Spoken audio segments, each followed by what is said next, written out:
Hello, welcome. In this last video that I filmed, I talked about your group choosing an issue that it wants to explore.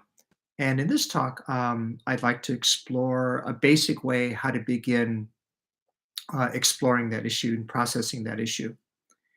But first, I'd like to talk a little bit about my own process in the moment because I think that'll make it more sustainable for me, more meaningful for me, and hopefully more meaningful for you. I noticed just before going live, I had this little bit of nervousness, and I was kind of making this little motion with my hands out of my nervousness. And I think there's something about you may relate to the experience of public speaking and then having a little bit of nervousness about, for example, being criticized or judged. But it also reminded me of this dream last night where um, different hands of the game poker, the card game poker, were being photographed. And I noticed I associate poker with really kind of taking a stand and a little warlike action. And so I think there was like little frames of a fight, little frames of a stance. So maybe some of this energy will be helpful in my talk today. We'll see. At any rate, so your group now has identified an issue. Um, for example, in a family, maybe it's identified the issue of wanting to have more fun together, more enjoyment. Or in an organizational team, let's say they've identified the issue of wanting to have better communication with each other or between departments. Or let's say you're part of a community group that's exploring, wanting to find out more about the issue of how it's impacted by racism, etc. So you've found that issue, and let me scroll down in my notes here. But let's say you're a facilitator of sorts. Either you're part of the group, so you're an internal facilitator. Maybe you're a designated facilitator, or maybe it's just an informal role that you slip in and out of. Or, for example, you're an external facilitator who's being, for example, hired by an organization or a community group or a family to help with its process. So I just want to say a little bit about those differences between being an internal or external facilitator that at least come to my mind.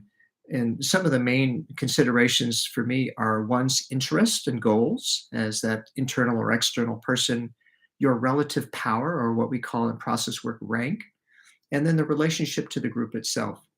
So, for example, with the issue in question, you may be, as an insider, you may be really interested. You may have uh, been really affected by one way or another by this issue because you're part of the group, and so that maybe some of your goal as a facilitator gets affected by that. So you really want to address this issue, or you really want to make some kind of correction, for example. Um, and also, as a facilitator who's internal or external, for that matter, you also have to consider the kind of power or rank that you hold in that setting. So, for example, someone who's internal to an organization and has a lot of structural rank or power may have to consider that you have a lot of influence. And that, of course, can be a really positive thing, but it may be questionable if, for example, others are intimidated by you or afraid of you or afraid of uh, saying certain things in front of you. So those kind of power and rank dynamics are always important, whether you're an internal facilitator or an external one. Because as an external facilitator, for example, you may have a power of your own social standing, for example, with regard to gender or race or socioeconomics, et cetera, et cetera. And that those kinds of powers can make a big difference in one's facilitation. Um, and then lastly, I mean, there's many considerations here, but the other thing is just your relationship to the group and to the issue itself. You may be more relatively detached from the issue and facilitating it with some neutrality and some detachment, or you may be very much a part of the group and very concerned about the issue. And of course, there's a lot of variations there. So the other key question with regard to an early meeting, exploring a given issue, is to consider what is the goal of the group. There's the facilitator's own goals. There's the goal of the group, and let's say beyond any issue, the group may want just more connection. The family may want more connection, regardless of the issue. Or the team may just want to have better communication, and it's simply working on this particular issue at the time.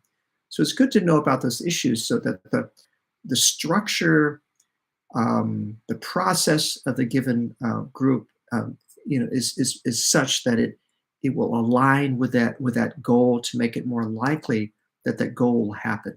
Yeah. Um,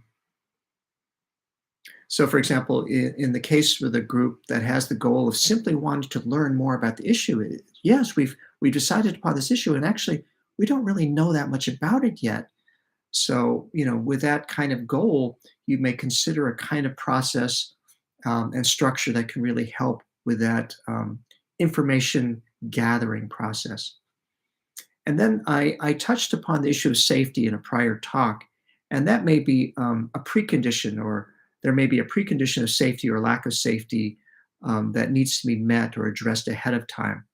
So, for example, in an organizational setting where gathering information about a sensitive issue could be delicate. There may be true safety concerns involved. Sometimes the structure could be something that makes the information gathering more anonymous, say through an online survey. You know, but assuming enough safety, the facilitator, whether internal or external, may check with the group, at the onset of the meeting about the goal and name the goal.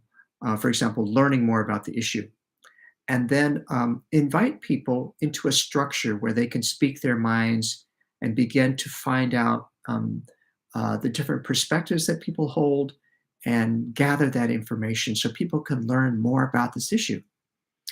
And as I said in a last video or a late video, it's often helpful to document the different ideas and perspectives that are being voiced. And some groups will have different needs around this. Some groups, it's important just to have the general themes being named, and other groups want more of the details documented. And this can be done on whiteboards or on paper. It can be done by the facilitator. I'm thinking about the a group facilitation method of World Cafe, where there's separate tables and large sheets of paper where people can be more actively involved in the documentation process.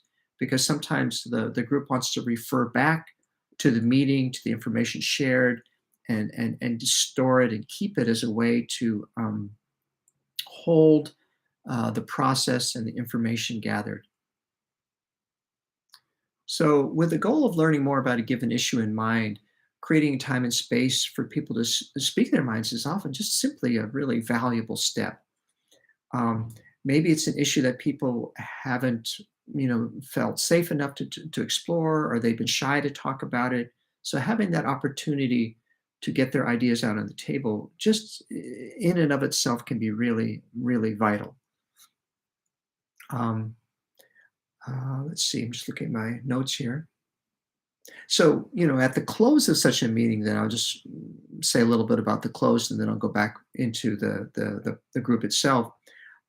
Just acknowledging people's openness or sometimes bravery to talk about the issue.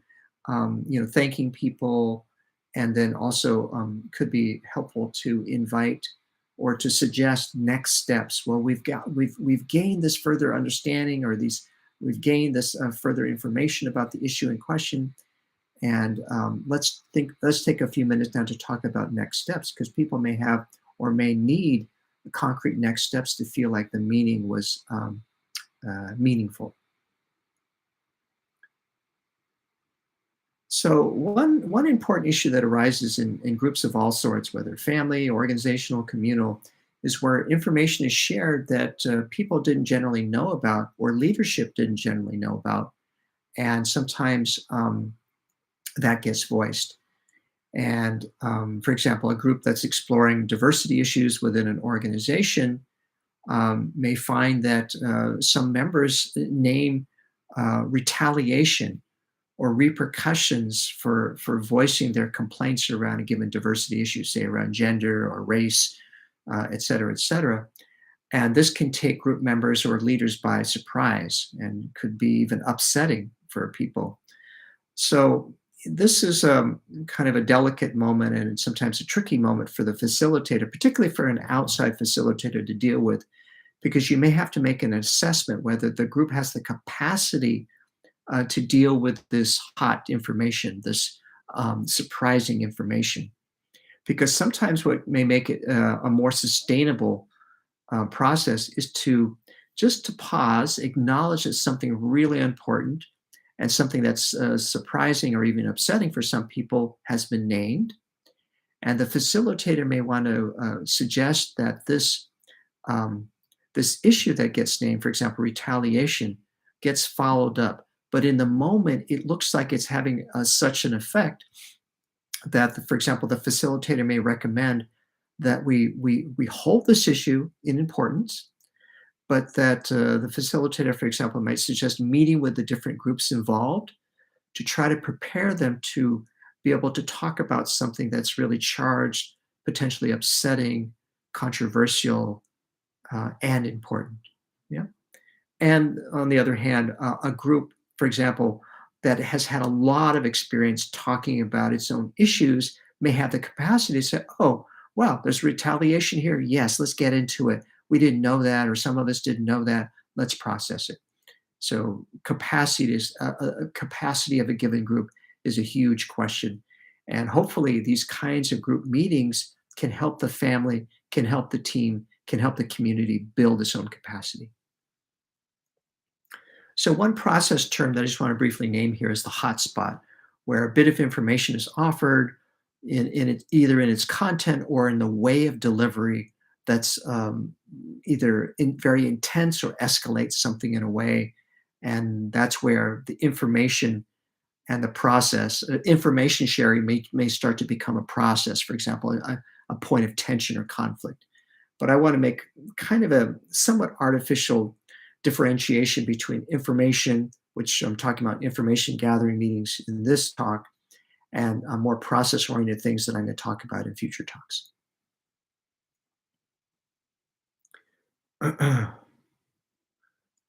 Just looking at notes here.